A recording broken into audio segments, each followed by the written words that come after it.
Hey there, welcome everybody to the Week 11 edition of TXN Sports World NFL Friday.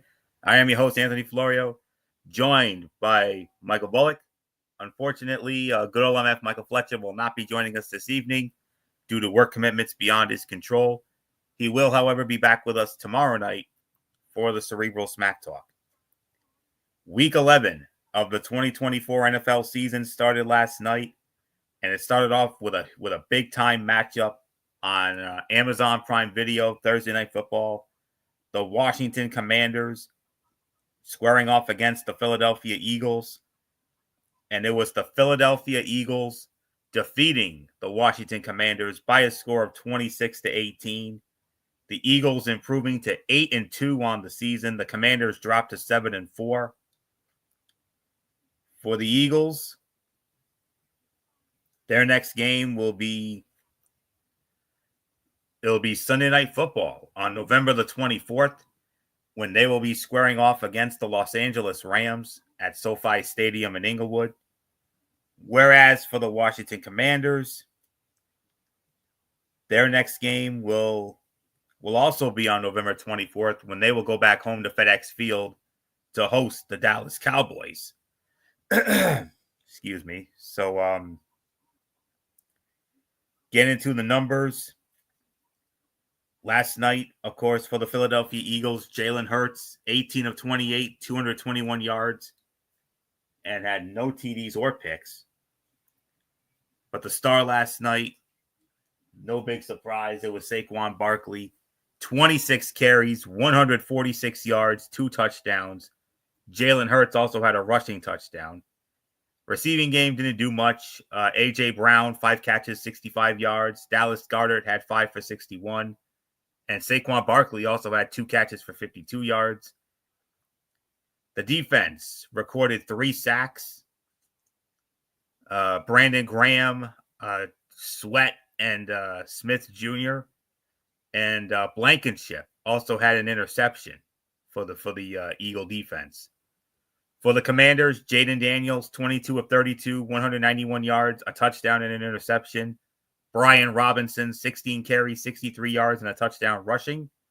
Austin Eckler, 8 catches, 89 yards on the receiving front. Zach Ertz had a receiving touchdown, 6 catches, 47 yards against his former team, the Eagles. Frankie Louvu had 2 sacks for the Commander defense. And that was all there was for that. And big win for the Eagles. And now for the Commanders, after they got off to that 7-2 start, back-to-back tough losses in the span of in less than a week. You remember last Sunday, they had that tough luck loss at home to the Pittsburgh Steelers in what was a very exciting game, 28-27, and then losing to the Eagles last night.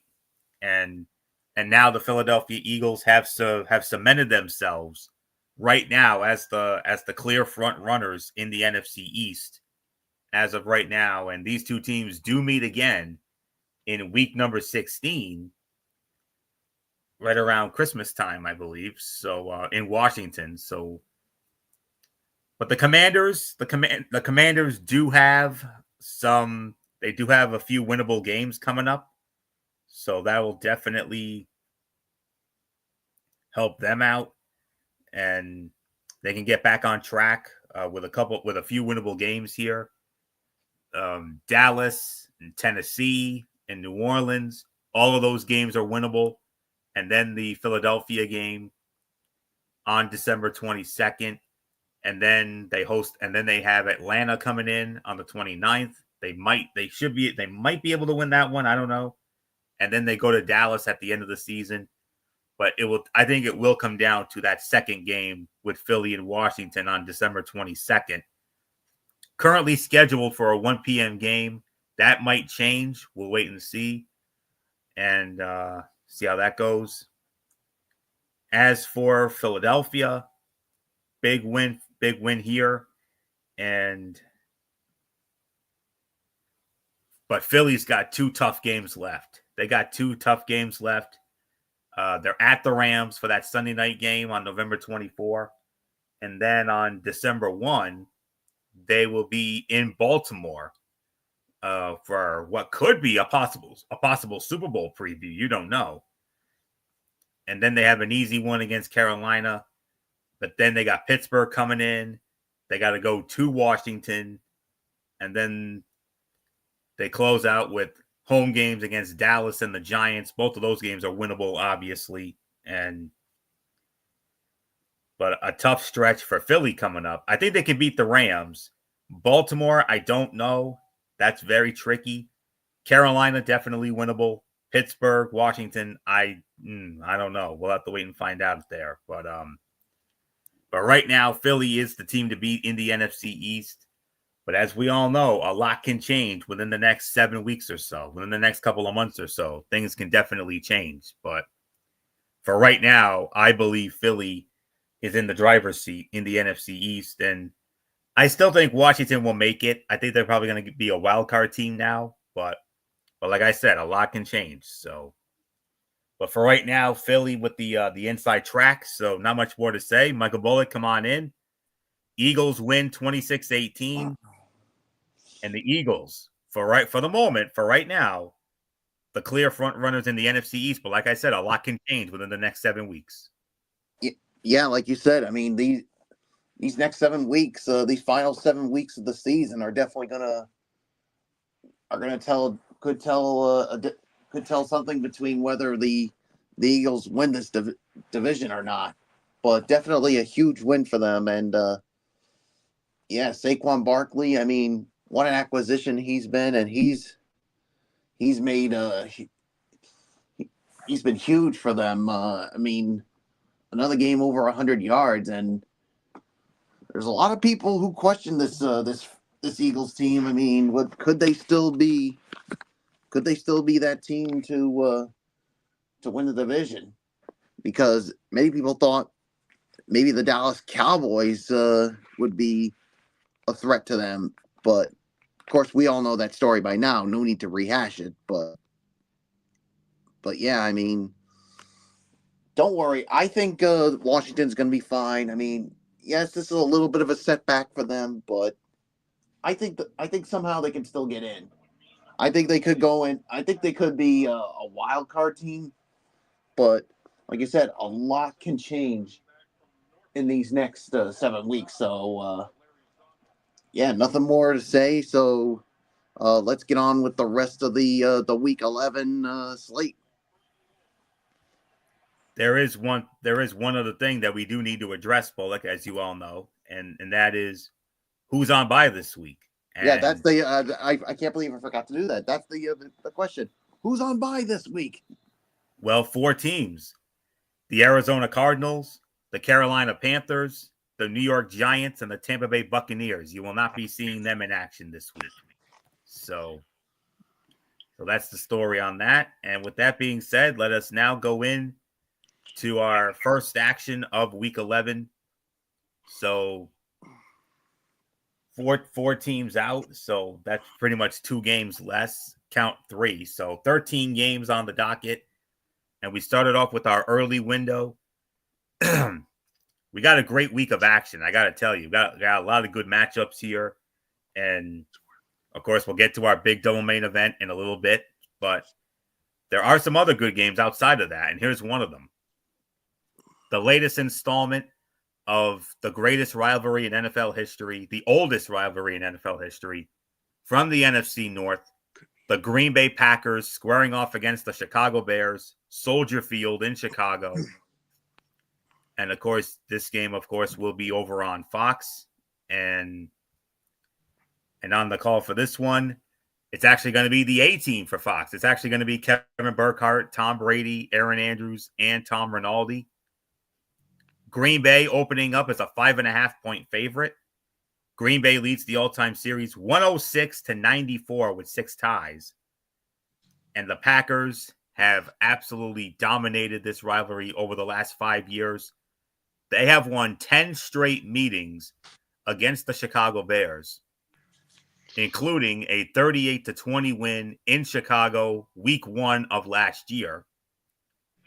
The Bears have not beaten the Packers at home and overall since 2018. 24-17. That's the last time the Bears beat the Packers. So a 10-game winning streak for the Green Bay Packers in this rivalry. So with that being said, let's dive on in to our first action of Week 11 as we kick it off here with the newest installment of this legendary rivalry. There's another good divisional showdown here, and it's going to a decent amount of the country in Fox's single header. This one is not quite as important for the division lead, with the 5.5-point road favorite Packers and the Bears coming in at 6-3 and 4-5 and 3rd and 4th in the division respectively, behind 8-1 Detroit and 7-2 Minnesota. But Green Bay is currently in the 7th and last NFC playoff spot. And the Bears are still in contention as well, with only San Francisco between them and the Packers. And on the broadcasting side, it will certainly be interesting to hear what Tom Brady has to say about this matchup. For Green Bay, Josh Jacobs remains a force on the ground. He has 762 rushing yards and 3 touchdowns on 158 carries, averaging about 5 yards a carry. He's also caught 19 passes for 128 yards and a touchdown. For Chicago, the focus remains on the rookie quarterback and number 1 overall draft pick, Caleb Williams, especially after the Bears fired offensive coordinator Shane Waldron this week and replaced him with passing game coordinator Thomas Brown. Williams was held to just 120 passing yards on 16 of 30 last week in a 19-3 loss at home to Michael Bullock's New England Patriots. And we'll see if the offensive coordinator's twitch helps rejuvenate him. Packers coach Matt LaFleur and the Packers have won 10 straight against the Bears. A loss Sunday would end not only that streak, but also another one. The Packers have not started 0-3 in division play since 2005, but they already have lost to Minnesota and Detroit this season. The 19-year streak of avoiding an 0-3 division start is the second longest active streak behind the New England Patriots, who haven't started 0-3 in division play since 1994. Thomas Brown. Thomas Brown takes over at offensive coordinator for Shane Waldron, who was fired Tuesday, and will call plays for a Bears offense that has gone 23 consecutive drives without a touchdown. Coach Matt Eberflus implored the offense to display more creativity after the Bears stumbled during the 3-game losing streak, during which they ranked dead last in points 9, yards per play 3.7, third down conversion rate 15%, and touchdowns 0. The Bears are 2-10 in NFC North games under Eberflus, whose 167 win percentage in division play is the worst in the NFL since 2022. Packers quarterback Jordan Love has thrown an interception in 7 straight games, which is the longest single streak by a Packers signal caller since 2005, when Hall of Famer Brett Favre threw an interception in 10 straight games.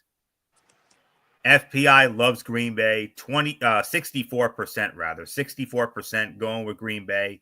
I'm going with Green Bay as well. Close game, I think, but I think Green Bay is going to pull it out. 27-20 Green Bay over Chicago. So not much more to say. Michael Bullock, your thoughts, Green Bay and Chicago, and you know this Bears team. Your Patriots absolutely dominated them in Chicago last Sunday, and man, this Bears team, oh boy, they better figure it out quick, or else it's going to be another long season for them. Yeah, and you know what? I think it is going to be another long season, because it's. I mean, if they just can't figure it out. I mean, and I'm going to go on the record of saying this for you. If this Bears, if Caleb Williams has another bad game, I think he needs to find himself to the bench, because there's only so much that Matt Eberflus can take before he says, enough is enough. And unfortunately, it's going to be another one of those days for him, because this Green Bay team's going to make it very, very, very, very tough for him. So I'm going to go with the Green Bay Packers as well. So let's move on to the next game. All right, and it goes to our side of the ledger, and well, it happens to be our Zonk game of the week, as it will feature the Jacksonville Jaguars squaring off against the Detroit Lions from Ford Field in Detroit. On the call for this game will be Kevin Harlan, Trent Green, and Melanie Collins. Detroit opening up as a 13.5-point favorite, and rightly so. Detroit also leads the all-time series 5-3, including 4 straight wins for the Lions in this series. Last meeting was 2 years ago in Detroit, and Detroit smashed Jacksonville 40-14. The Jaguars have not beaten the Lions in Detroit and overall since 2008. 38-14 beatdown by Jacksonville in Detroit. But not much more to say. Michael Bullock, I mean, Jacksonville, ooh. Trevor Lawrence is out again. Your old friend Mac Jones is going to get his second straight start. Meanwhile, the Detroit Lions, quite arguably right now, currently, I believe, the best team in the NFC. They did not play like it against Houston, but somehow, some way, they found a way to win. And man, Detroit, Zonk game of the week, 2 touchdown favorites. Wow, the Lions. Yeah. How about those Lions, man? Yeah, well, first off, I mean, how did Mac Jones do last week in his start? Not so good. Yeah, same old Mac Jones that he was in New England. So, and quite frankly, Florio, I think this justifies the Patriots trading away Mac Jones. As Agreed. Far as I'm concerned, huh? Agreed. Yeah, I agree. Yeah, it's going to be another long afternoon for these Jags. I mean, yeah, Detroit. I mean, they're happy they won, but I'm sure Dan Campbell was probably not happy with the.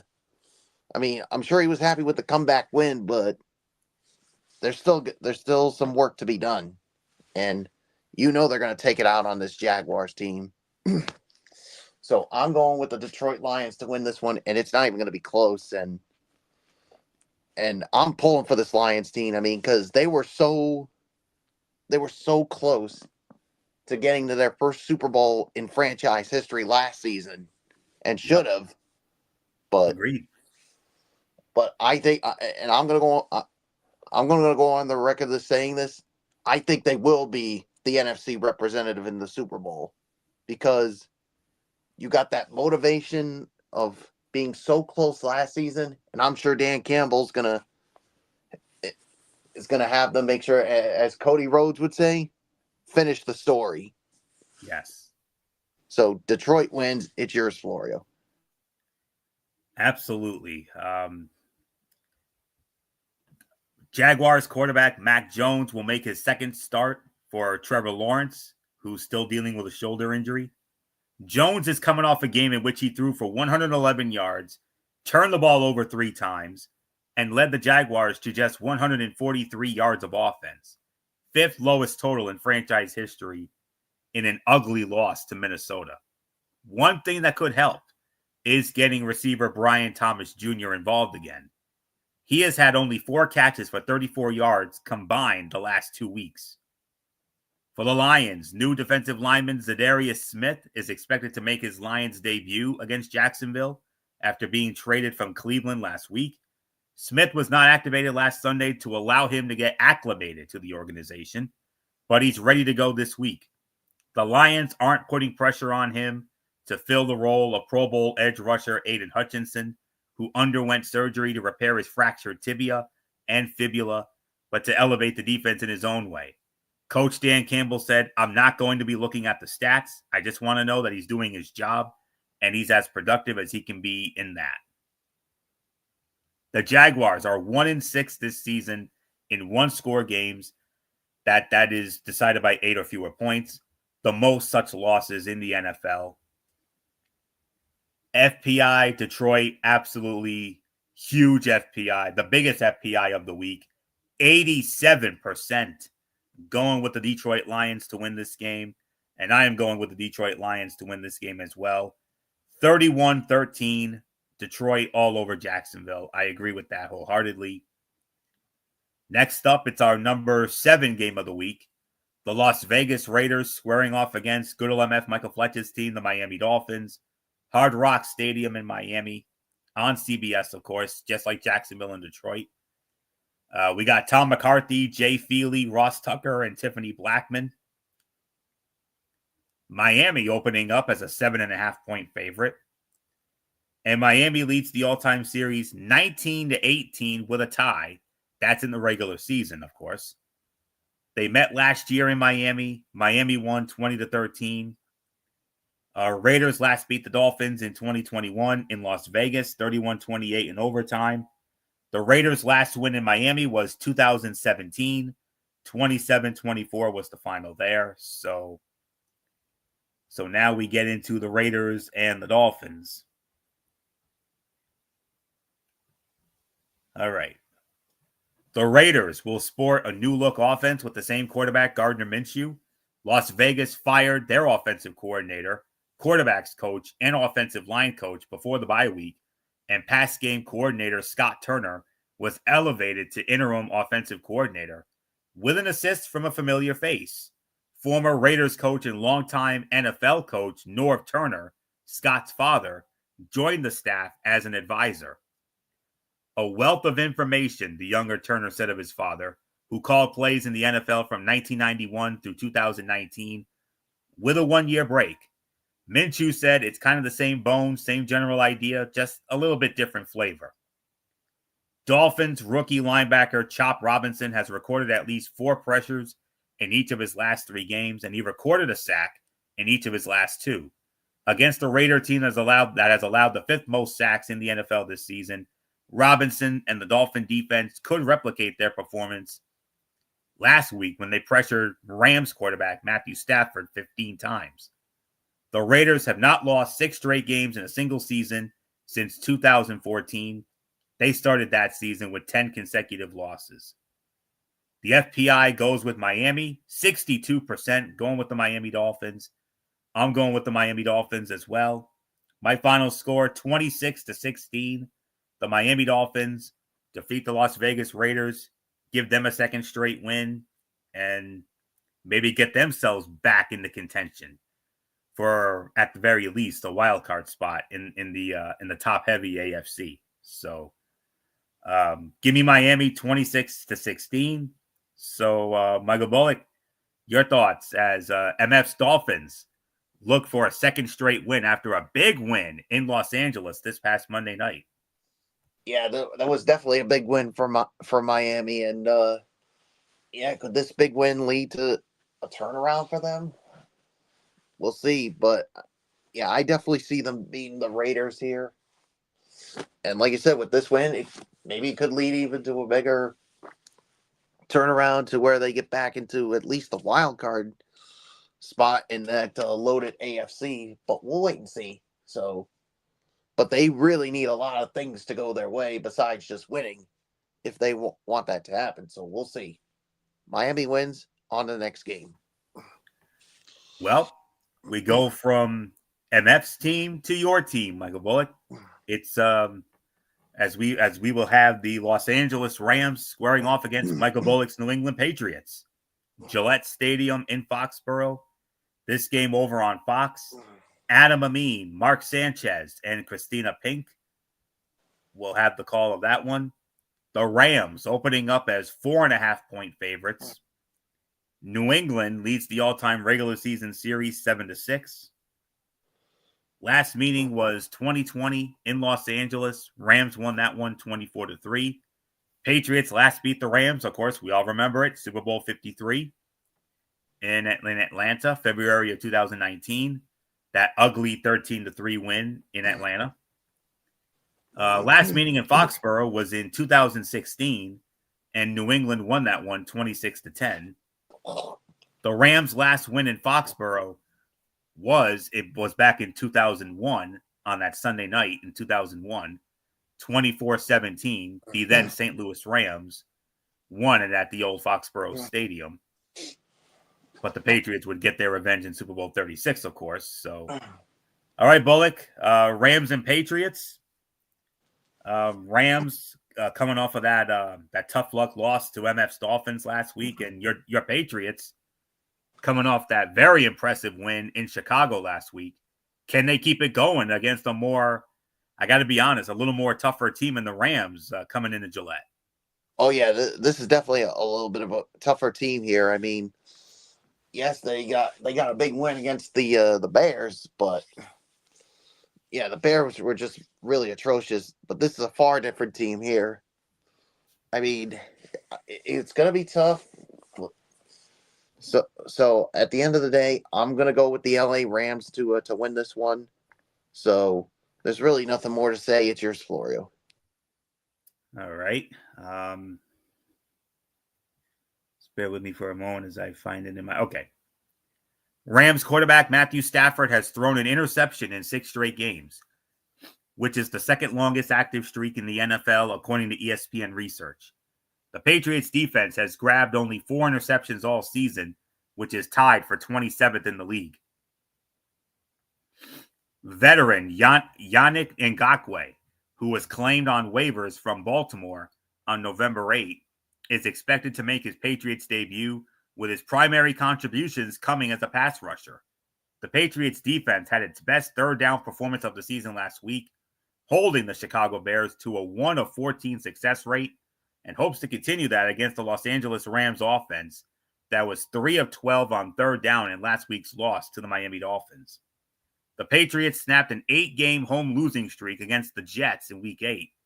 They're seeking consecutive home wins for the first time since November of 2022. But the FPI likes the Rams in this one, 64% going with the Los Angeles Rams. And I'm going with the Los Angeles Rams to win this game as well. I'm going to go 27-17. The Rams defeat the Patriots in Gillette. So moving on to our next matchup. Also, this game will and this next game also will be over on Fox, as it will feature the Cleveland Browns squaring off against the New Orleans Saints from the Caesars Superdome in New Orleans. Kenny Albert, Jonathan Vilma, Jen Hale will have the call for that one. And the spread favors New Orleans, but it's only by 1 point. It's a 1-point spread for New Orleans. Cleveland leads the all-time series 13-6. The Saints, however, have won the last 2 meetings against Cleveland. Their last meeting was 2022 in Cleveland. New Orleans won 17-10. Last meeting in New Orleans was 2018. Saints also won that one 21-18. The Browns' last win in New Orleans came back in 2010. 30-17 was the final in that one. So,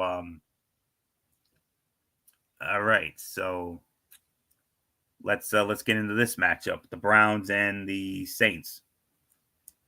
The Browns are back from their bye week, and defensive communication is a point of emphasis after Cleveland gave up a pair of deep touchdown passes in a Week 9 loss to the Los Angeles Chargers.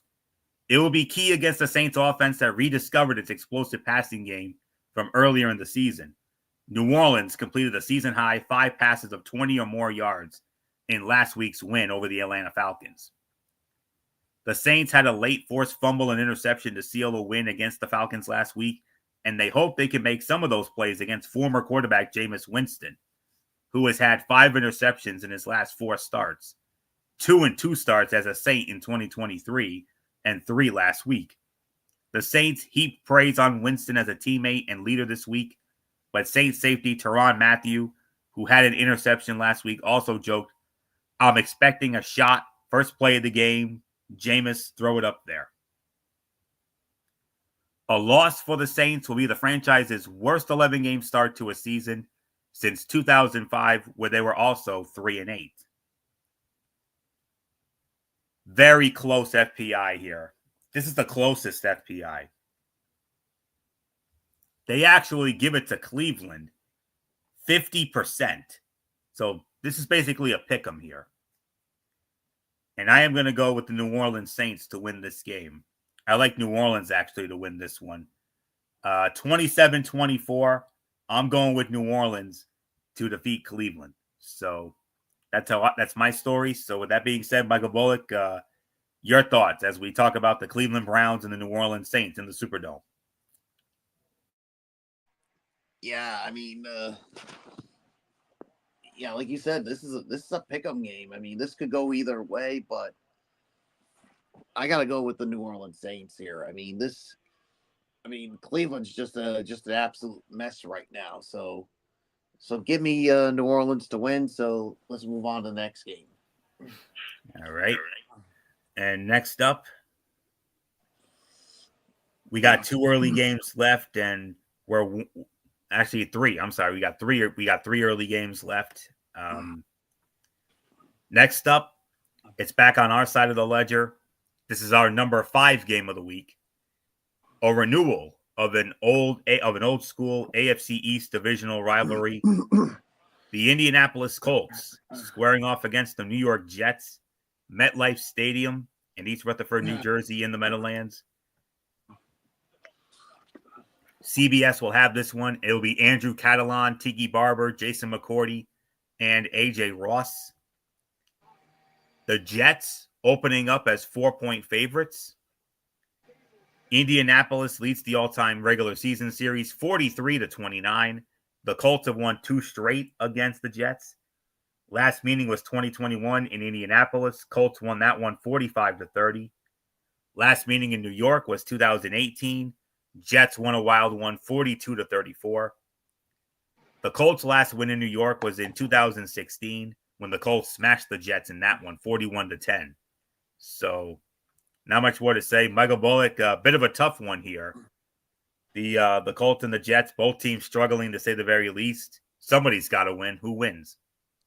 Yeah, like you said, somebody's got to win here, but I don't know. This Jets team is just imploding before our eyes here. I mean, yes, they do have Aaron Rodgers, but I just don't trust this team right now. You could say the same for the Colts, but at least the Colts put up much of an effort. So I'm going to go with the Indianapolis Colts to win this one in an ugly game. It's yours, Florio. All right. Okay, I got it here. Colts quarterback Anthony Richardson returns to the lineup for the Colts, and that could be a boost for Indy's run game. In the 5 full games Richardson played this season, the Colts averaged 5.2 yards a carry and 142.4 rushing yards a game and had 28 rushes of 10 yards or longer. The Colts recorded 7 of their 9 total rushing touchdowns in those 5 games. Meanwhile, running back Jonathan Taylor has 4 100-yard performances in just 7 games this season. The Jets, who missed 20 tackles in last week's blowout loss to the Arizona Cardinals, put a major emphasis on tackling fundamentals in practice. Interim coach Jeff Ulbrich, a former NFL linebacker, gave a tackling presentation to the entire team. Yes, even the offense. They also practiced in pads more than usual. In the last 5 games, the Jets have allowed 501 yards after contact, ranking 31st over that span. Jets wide receiver Devontae Adams' 51% catch percentage is the second worst in the NFL since Week 7 among pass catchers with a minimum of 25 targets. The FPI actually likes the Jets in this one, 59%. I got to be honest. This is a tough one for me, to be honest. I don't know why, but with this game being in MetLife, I don't know why, but my gut is leaning me towards is telling me to go with the Jets in this one. I don't know why, but you know what? I'm going to take a chance. I'm actually going to go with the Jets to win this. But would I be surprised if Indy won this? No, I wouldn't. But I'm going to take a chance on the Jets. 24-17. I'm going to go with the Jets to win. But I certainly would not be surprised if Indy stole that one. I wouldn't. All right, here we go. This is it. The first half of our huge double main event on our side of the ledger. This is our number 2 game of the week. Huge game in the AFC North. The Baltimore Ravens squaring off against the Pittsburgh Steelers. Acrisure Stadium, formerly Heinz Field in Pittsburgh. Iron Eagle, Charles Davis, Evan Washburn. Baltimore opening up as a 3-point favorite.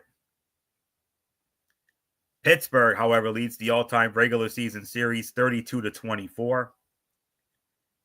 The Steelers have won three in a row against Baltimore, including a 17-10 win in Pittsburgh last year. Baltimore's last win in Pittsburgh was the year before, 2022. 16-14. So here we go. Ravens, Steelers, the first half of our huge double main event, and this is it. This is a crucial AFC North battle with the Ravens and Steelers coming in at 7-3 and 7-2 respectively. Baltimore played one of the best games of the season last Thursday night, defeating the Cincinnati Bengals 35-34 with quarterback Lamar Jackson throwing for 290 yards and 4 touchdowns and no picks. On the season, Jackson has 2,669 passing yards, 24 touchdowns, only 2 interceptions, and a 69% completion rate. The Steelers are also coming off a thrilling 1-point win, edging the Commanders 28-27 last Sunday, and they've won 4 in a row.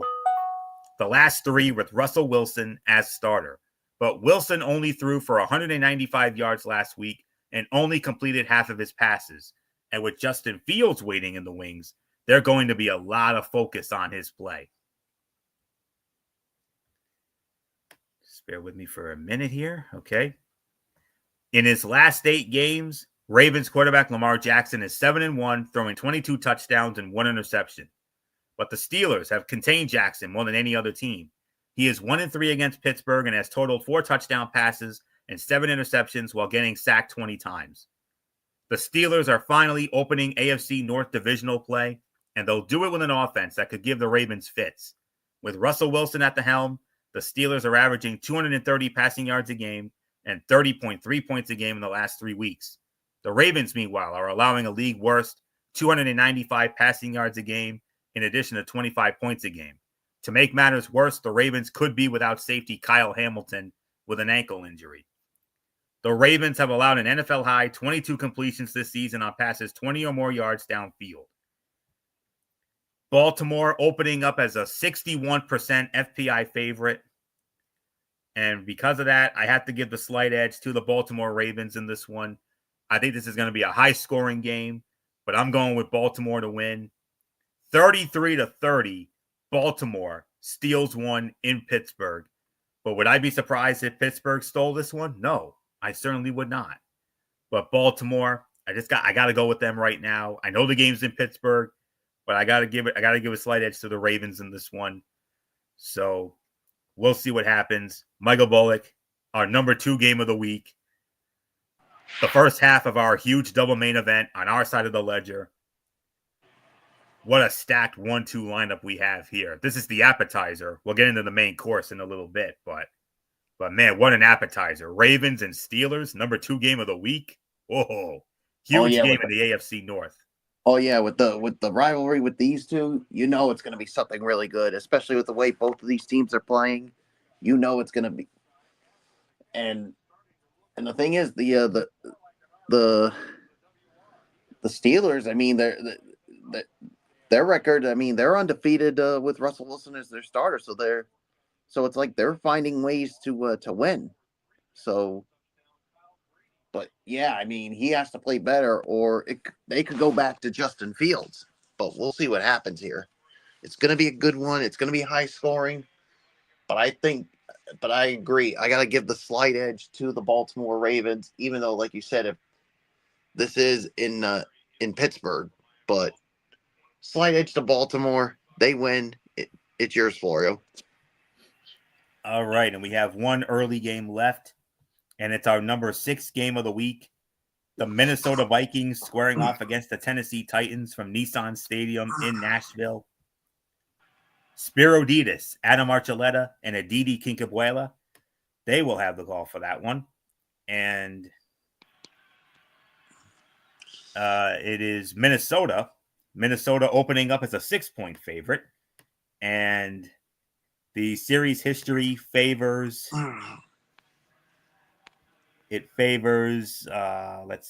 Minnesota. Minnesota leads it 9-5. However, Tennessee won the last meeting in 2020. Tennessee stole one in Minnesota, 31-30. Last meeting in Nashville was 2016. Minnesota won 25-16. And the Titans' last home win against Minnesota was in 2008. They won 30-17. So not much more to say. Michael Bullock, Minnesota, ugly win in Jacksonville last week, 12-7. Tennessee, things didn't go their way exactly. So here we go, Minnesota and Tennessee to close out the early games. Yeah, I mean, like you said, Minnesota, I mean, winning ugly, and I'm sure they're gonna learn from some of the mistakes they probably made in this in that game because they don't want to have an upset at the hands of the Tennessee Titans here. So, but I think they'll bounce back and play a lot better. So I'm gonna go with the Minnesota Vikings to win. So it's yours for you. All right, so let me get into this matchup here. Sunday's game will be the Vikings' third consecutive AFC South matchup. They've won the first two against the Colts and Jaguars, despite quarterback Sam Darnold committing 3 turnovers in each game. But their defense has forced 5 turnovers during that stretch, and it'll be primed to generate more against a Titan offense that has committed 17 this season, tied for the third most in the league. The Titans are well aware of the Vikings' tenacious defense and how it confuses quarterbacks. Considering the offensive line issues and quarterback Will Levis's inexperience, it would seem as if Tennessee is at a major disadvantage. Titans coach Brian Callahan and offensive coordinator Nick Holtz said they want to make it easier for Levis to see the answers to the blitz early in the play and show Vikings defensive coordinator Brian Flores they have counters to his extensive blitz package. Vikings wide receiver Justin Jefferson has gone 3 straight games without a receiving touchdown, his longest streak this season. He has not had a 4-game drought since 2022, when he went 6 straight games without a touchdown reception. FPI goes with Minnesota here, 66% going with Minnesota. I'm going with Minnesota as well. 24-13, Minnesota defeats Tennessee. And with that, we move on now to the late afternoon games. And we started off with the first of 2 4:05 games. This one over on Fox, and it features the Atlanta Falcons squaring off against the Denver Broncos from Empower Field at Mile High in Denver. And on the call for that game will be Kevin Kugler, Daryl Moose Johnston, and Laura Oakman. And the spread favors Denver. Denver opening up as a 2-point favorite. And the series history favors Denver regular season wise 8-7. But the Falcons have won 3 straight meetings against Denver. Last meeting was 2020 in Atlanta. Atlanta won 34-27. Last meeting in Denver was 2016. Atlanta also won that one, 23-16. Broncos' last win against Atlanta was 2008, 24-20 in Atlanta. And their last win in Denver, the last time the Broncos won at home against Atlanta, was in the year 2000. Denver smashed Atlanta 42-14. So let's get into our first late game action here. It's a long way down. All right. The Falcons allow the highest completion percentage to opposing quarterbacks in the league at 70.3%, are tied for worst in quarterback pressure percentage, 27.4%, and have the fewest sacks, 9. Broncos rookie quarterback Bo Nix has fared much better while not under pressure, completing 70.2% versus 43.9% when under duress. The Falcons will be the 4th offense currently ranked in the top 10 that the Broncos have faced this season, 2 times against Tampa and Kansas City. Denver's defense made life fairly miserable for those offenses, and one offense, Baltimore, put together 7 scoring drives. Falcons quarterback Kirk Cousins is seeking to avoid having consecutive games without a passing touchdown for the first time in his career as a starter. 58% is the FPI in favor of the Atlanta Falcons, and I'm going with the Atlanta Falcons to win this game as well. My final score, I'm going to go 27-21. Atlanta defeats Denver. I need to step away for just a second. So, Michael Bullock, let's get your thoughts. Atlanta and Denver kicking off our late afternoon action. Yeah, like you said, I mean, it should be it should be a good one here. I mean, obviously with the way both teams are playing, but yeah, I think excuse me, But I just think I got to go with the better team here, and that is the Atlanta Falcons. I mean, so I am going to go with the Atlanta Falcons as well. I mean, but would it surprise me if Denver somehow were to pull off this victory? No, I wouldn't be. So I'm going to go with the Atlanta Falcons as well. So, Florio, we got one more game before we get to, as we like to say, the game that you're going to have a lot of interest in. Oh, you better believe it. But we have one other order of business to get into, and that's the other 405 game, also on Fox. NFC West divisional matchup. The Seattle Seahawks squaring off against the San Francisco 49ers from Levi's Stadium in Santa Clara. And it'll be Joe Davis, Greg Olson, and Pam Oliver on the call. Second meeting of the season between these two.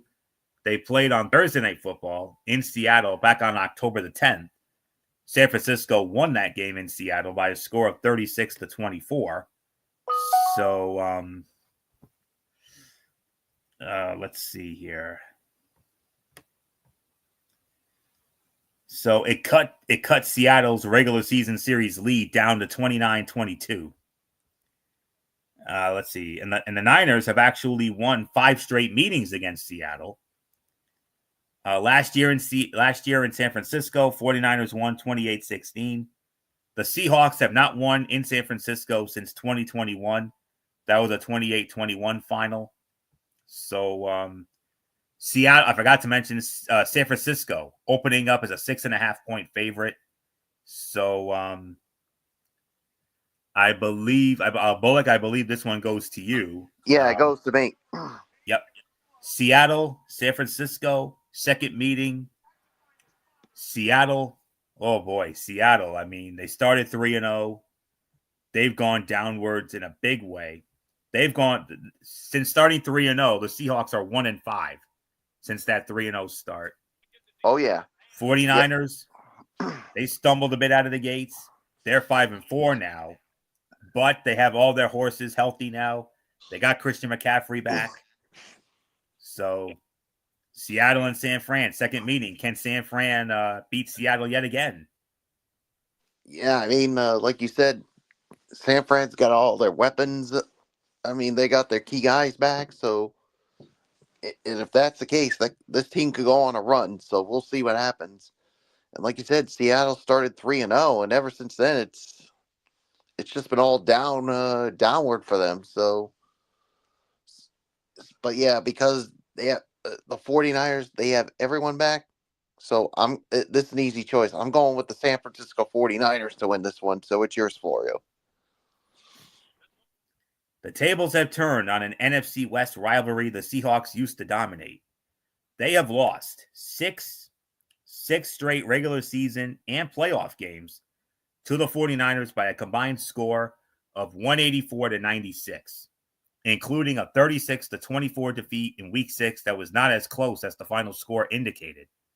Seattle could have several key players available Sunday who did not play in that first meeting, such as Abraham Lucas, Byron Murphy II, Reek Woolen, and trade acquisition Ernest Jones IV.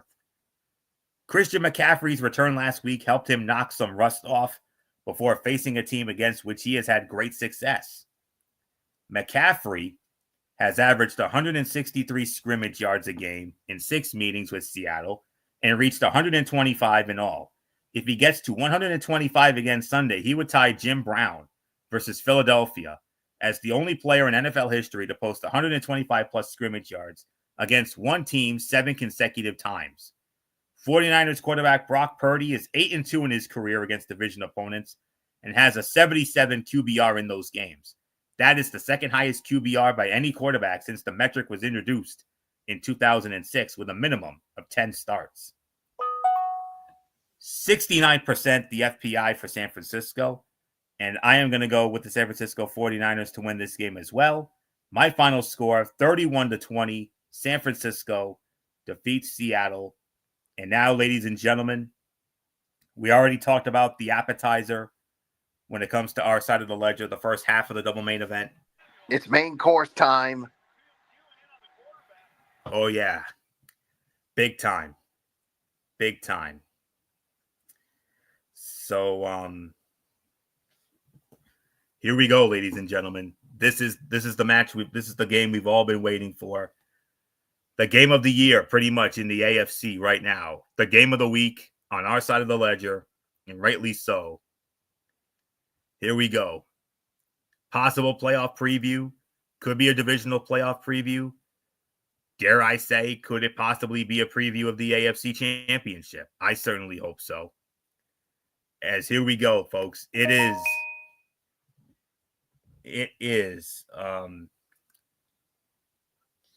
the Kansas. It is your reigning, defending, undisputed, back-to-back Super Bowl champion, Kansas City Chiefs, squaring off against my Buffalo Bills, Highmark Stadium, Orchard Park, New York, on CBS, 4:25 kickoff.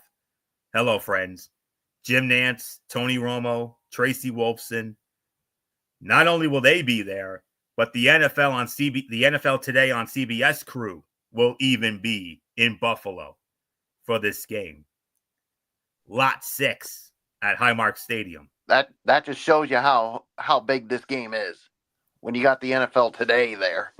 Mm-hmm. And it's not just us. Everybody is getting this game. Yes, nationally televised game. That's right. There are no other 4:25 games on CBS. Everybody's getting this game. The whole country. So the whole center of the NFL universe is going to be in Buffalo. You best believe it. We're talking about the regular season here. Buffalo leads the regular season series 27-21 with a tie. That one tie was in Buffalo, 27-27 in 1963. Last regular season meeting was last year in Kansas City. Buffalo stole one in Kansas City, 20-17. But Kansas City got their revenge in the divisional playoff, stealing it in Buffalo, 27-24. Last regular season meeting in Buffalo was in 2020. Kansas City won that one, 26-17. The Bills have not beaten the Chiefs at home since 2012. 35-17 was the final in that one. So, ladies and gentlemen, here we go. I'll do the whole Jesse from WrestleMania 5 bit in a little bit. The 9-0 Chiefs continue to win, but in unexpected ways. The latest case there came on a last-second field goal block against the Denver Broncos last Sunday, giving them a 16-14 win. Now they face a difficult opponent in the 8-2 Buffalo Bills, who are 2-point home favorites here. Bills quarterback Josh Allen has thrown for 2,281 yards and 17 touchdowns against 4 interceptions this year, but has just a 63.5% completion mark and tossed 2 of those 4 interceptions last week at Indianapolis. He did throw for 280 yards and Buffalo won 30-20, but he completed just 59.5% of his passes in that win. We'll see what Allen and the Bills can do against a Chief defense that's 4th in the NFL in yards per game allowed, 290.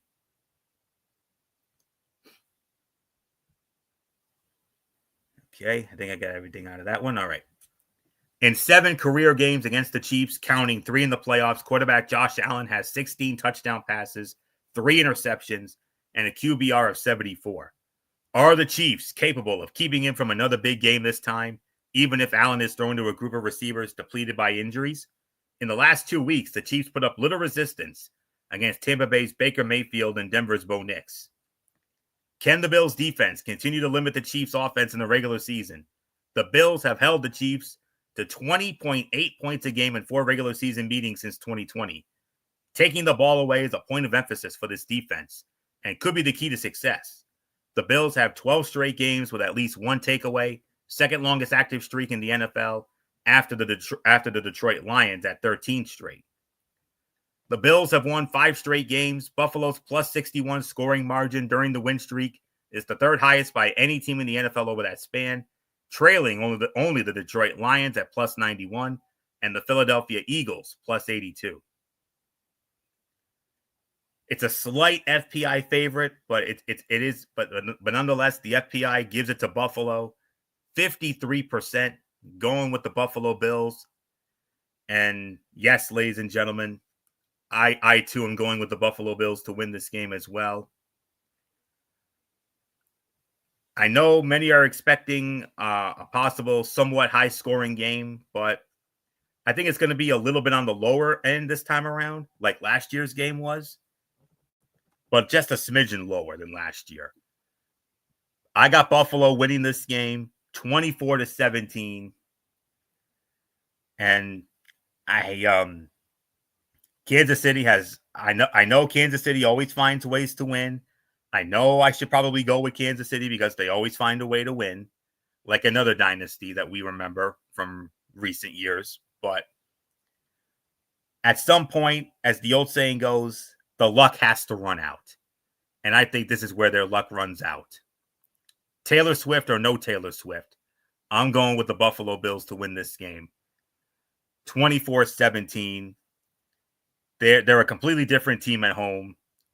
They are very good at home, and they have not forgotten about last year. I mean that divisional game in January. I know I haven't forgotten about it. And I will say this: would I be surprised if Kansas City stole this one yet again? No, I wouldn't. I certainly would not, because like I said, they always find a way to win. But for right now, I just believe in this Bills team right now. They are playing so well. Yes, they had a bit of a rough stretch. They did it. Indy did rough them up a little bit last week. I will admit that. But I just got this feeling that Buffalo's going to find a way to do it, especially with the game being in Buffalo. I got to go with Buffalo to win this one. 24-17.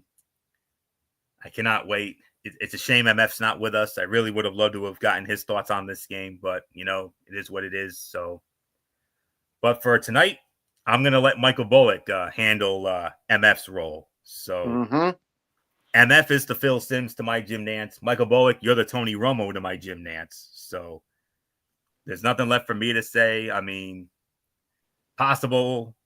maybe possible divisional playoff preview yet again, or dare I say, could this possibly be a precursor for the AFC Championship? It could. You never know. But for right now, the game of the year in the AFC, and whoever wins this game, I believe, could have the inside track possibly to the number one seed in the AFC. If Kansas City wins, it's practically theirs for the taking.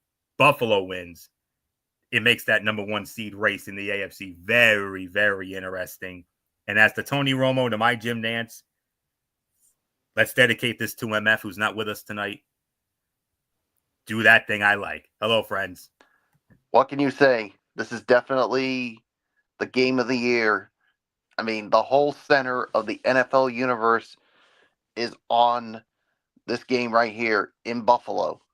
I mean, all Buffalo can remember was last year in the divisional round when a kick could have sent that game into overtime, but it went wide right. So I think the keys right here, I mean, to me, Buffalo, they got to get off to a fast start. They got to get off to a fast start, get the crowd in Buffalo on its side early and often. Make it very tough for Patrick Mahomes to handle that crowd noise in Buffalo. Because, I mean, and the thing is, they got to get pressure on Mahomes, and also they got to keep him in the pocket because he makes those plays when he gets outside the pocket. Whether it's with his arms or it's with his legs. And Josh Allen, I mean, he's just got to continue to do his thing. So, and the same thing with Kansas City. They got to get pressure on Josh Allen here. So this could, I mean, we could see a lot of defensive plays here, but I really think this is going to be a high-scoring game here. I mean, everybody thought that this was going to be. I mean, I mean, for this Bills team to be where they are right now, I mean, I don't think anybody could have predicted that, especially with all the key guys they lost in the offseason. But this is a huge chance for them to make a huge statement of why they're still in this AFC race. This is a huge game for them and a chance for them to really, really make a statement here. Oh man, this is a very tough call for me here. I mean, part of me is telling me to go with Kansas City, but there's another part of me that says Buffalo's going to do it and hand Kansas City their first loss. Now, here's the thing. If this game was in Kansas City, I definitely would go with the Chiefs because of how loud Arrowhead is. But this game is in Buffalo. That crowd's going to be fired up. So, Florio, I'm with you, man. I'm riding with your Buffalo Bills as well. Yeah, buddy. And I think they're going to be the ones to hand Kansas City that first loss, and they're going to be the ones to come out and say, hey, we ain't done yet. Just because of all the guys we lost, we're still the team to beat, not just in the AFC East, but in the AFC as well. Buffalo wins and ends Kansas City's undefeated season. And yes, that 72 Dolphins team will be popping the champagne yet again. Yes, and the way Casey won that game against Denver with that blocked field goal there, I know a lot of people are like, you got to be kidding me. Well, I may be the only person other than Chiefs Kingdom to be happy about that because I wanted Kansas City. I wanted Kansas City to be undefeated going into this game. So Buffalo could be the one in 9-1, wink wink. So be the one in 9-1. So not much more to say on that. It's going to be fun. I can't wait. So 2 games left, and it's the primetime games. We got Sunday Night Football up next, 8:20 on NBC. It's our number 3 game of the week. The Cincinnati Bengals squaring off against the Los Angeles Chargers, SoFi Stadium in Inglewood, California. Mike Tirico, Chris Collinsworth, Melissa Stark, as always. The Chargers opening up as a 1.5-point favorite. Chargers lead the all-time series 22-14 in the regular season. Chargers have won 3 straight meetings in this series. Last meeting was 2021 in Cincinnati. Chargers won 41-22. Last meeting in Los Angeles was 2018. Chargers won 26-21. The Bengals have not won at the Chargers since 2013 when they were the San Diego Chargers, of course, 17-10. Bengals' last win against the Chargers overall was 2015 in Cincinnati, 24-19. All right, Michael Bullock, our number 3 game of the week, the Bengals and the Chargers on Sunday Night Football. Jim Harbaugh has the Chargers. He's got them playing very well. They're 6-3. Bengals at 4-5. So a big game when I would have to imagine this has got to have some sort of playoff implications, especially for Cincinnati at 4-5. Oh yeah, this is definitely going to have some implications for both sides, but Cincinnati needs to they need to win out and get some help because that's the only way I see them getting back in this race, especially to get to the playoffs. So, but Jim Harbaugh, like you said, he's got this team playing so well in the Chargers. So yeah, and I think he's gonna keep that focus of theirs on this game intact. So yeah, I am gonna go with the the Chargers to win this one. So nothing more to say. It is yours, Florio.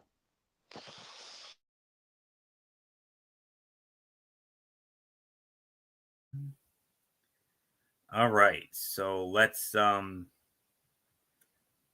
on one moment here.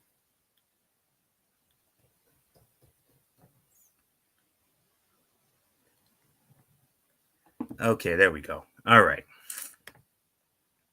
Dive on into this matchup here. The Bengals are 4-6. Bengals are 4-6 this year, but they just played one of the best games this year in a loss, falling 35-34 to the Baltimore Ravens last Thursday night. And before that, they posted an impressive 41-24 win over the Las Vegas Raiders. And quarterback Joe Burrow leads the league with 2,672 passing yards and has tossed 24 touchdowns against 4 interceptions and threw for 428 yards and 4 touchdowns with no picks last week. But the 6-3 Chargers are 1.5-point home favorites, and they have a notable quarterback of their own in Justin Herbert. Herbert's having a down year by his standards, throwing for 1,889 yards and 11 touchdowns with an interception and a 66% completion rate to date, and only threw for 164 yards in a win over the Tennessee Titans last week. But he's always a threat. And J.K. Dobbins gives Los Angeles a notable rushing threat. He's collected 670 yards and 6 touchdowns on 141 carries thus far. Can Bengals quarterback Joe Burrow keep attacking split safety looks? This season, Burrow has the 5th highest yards per attempt at 8.4 against those safety shells, according to NFL Next Gen stats. The Chargers use the split safety formation on 58% of opponent dropbacks, second highest clip in the league. Sunday night will be the first big test for the Chargers defense, which ranks first in the NFL in points allowed a game at 13.1. The Bengals are one of the NFL's best offenses, averaging the 6th most points a game this year at 26.1. A win for the Bengals would increase their chances of making the playoffs from 37% to 52%, according to ESPN Analytics.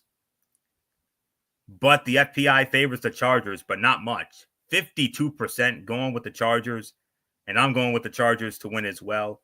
27-23, I'm going with the Los Angeles Chargers to defeat the Cincinnati Bengals in what should be a fun game on Sunday night. One last game to get into, Monday Night Football on ESPN. This is our number 4 game of the week. 8:15 p.m. kickoff on ESPN and ABC, as it will be the Houston Texans squaring off against the Dallas Cowboys, AT&T Stadium in Arlington, Texas. Joe Buck, Troy Aikman, Lisa Salters, they will have the call. Houston opening up as a 7.5-point favorite. Dallas leads the all-time series 4-2. Their last meeting was 2022 in Dallas. Dallas won 27-23. The Texans last beat the Cowboys in 2018 in Houston, 1916 overtime win. Houston has never won in Dallas. They're 0-3 all-time in Dallas. So let's get into our final game of the night. The Texans are 6-4 and tops in the AFC South, but they're coming off a pair of losses against the Lions and the Jets. Can they get back on track Monday night against their Texas neighbors? They're 7.5-point road favorites, considering the struggles of the Cowboys, who have lost 4 straight, including a 34-6 smashing by the Eagles last week. For Houston, a key figure to watch is defensive end Will Anderson Jr., who has 7.5 sacks and 27 tackles on the season. Danielle Hunter is a notable pass rushing bookend as well, with 5.5 sacks and 27 tackles. They may make life challenging for Dallas. Expected to continue with Cooper Rush at quarterback, with Dak Prescott opting for season-ending surgery following a hamstring injury.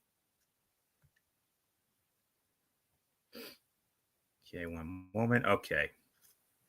The Texans are averaging 119 rushing yards a game, fueled by running back Joe Mixon, who has the 3rd highest average a game at 98.3. The Cowboys are allowing 152 rushing yards a game, so this could lead to a huge night from Mixon. Also, wideout Nico Collins with a hamstring returns this week after missing the last 5 games, which should open up more running lanes for Mixon. Can the second week of Cooper Rush as the starting quarterback be better than the first? He averaged 1.96 yards per attempt last week against the Eagles, so it needs to be. Cowboys are looking for their first win of the season at AT&T Stadium. They're 0-4. They have had 3 home losses by at least 25 points, matching the most in team history. The Cowboys have not lost 5 straight home games since 2015, when they finished 4-12. The Texans' 15 takeaways since week 6 leads the NFL. Houston produced only 3 takeaways over weeks 1 to 5. Houston opening up as the second highest FPI of the week, 71% going with the Houston Texans. I got Houston winning this one, and I got them winning it going away. 30-6. I got Houston all over Dallas. So not much more to say except take us home, Bullock. Yeah, I'm actually gonna go with the Houston Texans as well. I mean, they're just playing so well, and everything's just unraveling for Dallas. So Houston wins. Let's put a ball on this. All right, and with that will indeed put the bow on this Week 11 edition of TXN Sports World NFL Friday. We want to thank you all so very much for tuning in as always. We'll be back with you again tomorrow night at 10:30 over on MF's channel this time around, Brace Fan 95. For the Cerebral Smack Talk, we will have Friday Night SmackDown, and maybe MF will have AEW Collision in his Mikey's Mindset. We'll see. And that'll be tomorrow. And then Monday night, we'll do it all over again, right back here on the Tone 25 for Ridiculously Raw, Monday Night Raw, and of course, my latest Tony's take on TNA Impact and NXT Level Up. Wednesday night, we got Wednesday Night Madness, which is NXT, AEW Dynamite, and a preview of next week's Thursday Night Football game, the Pittsburgh Steelers squaring off against the Cleveland Browns. And then, of course, Thursday night, we have the Week 13 edition of TXN Sports World College Football Thursday, with those 2 big games, Indiana and Ohio State, and the other, of course, being Army and Notre Dame at Yankee Stadium.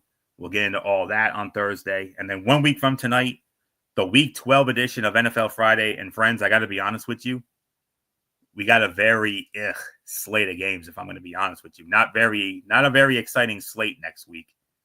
We will recap the Steelers and the Browns, of course. Not that many notable games, but I will address the few notable games. There are a few good ones, not too many. Minnesota and Chicago, the Vikings and the Bears, that should be a good one. The Detroit Lions against the Indianapolis Colts, that's an interesting matchup. Only because of Buddy Bowl purposes, I will mention this matchup: Bullock's Patriots against MF's Dolphins in Miami. We also have the last few games of the week are good ones. America's Game of the Week on Fox next week, the San Francisco 49ers and the Green Bay Packers. We also have a big game in the NFC West, the Arizona Cardinals and the Seattle Seahawks. Sunday Night Football, the Philadelphia Eagles and the Los Angeles Rams. And Monday Night Football, it's the battle of the Harbaughs. The Baltimore Ravens and the Los Angeles Chargers, far and away the game of the week next week. On our side, that is. So, but we'll get into all the games next week as part of week number 12. 6 teams will be on bye next week, including my Buffalo Bills. So that is that. So that's it. So until tomorrow night for the Cerebral Smack Talk over on MF channel, Race Fan 95 at 10:30. This is Anthony Florio here for Michael Bullock. And in spirit, of course, the aforementioned good old MF Michael Fletcher, along with, of course, always and forever, our First Lady, Dee Woodson. You know the routine, everybody. Thumbs up. Talk to you later. Yeah. Throw it up Fortune 4 style. Bye for now, my friends. God bless. Be good to each other. Have a blessed Saturday. And until tomorrow night for the Cerebral Smack Talk, you've been watching the Week 11 edition of TXN Sports World NFL Friday right here on the Tone 25 on YouTube and StreamYard.com. For everybody who has been a part of this one, for now, Anthony Florio, so long, and bye, everybody. Bye.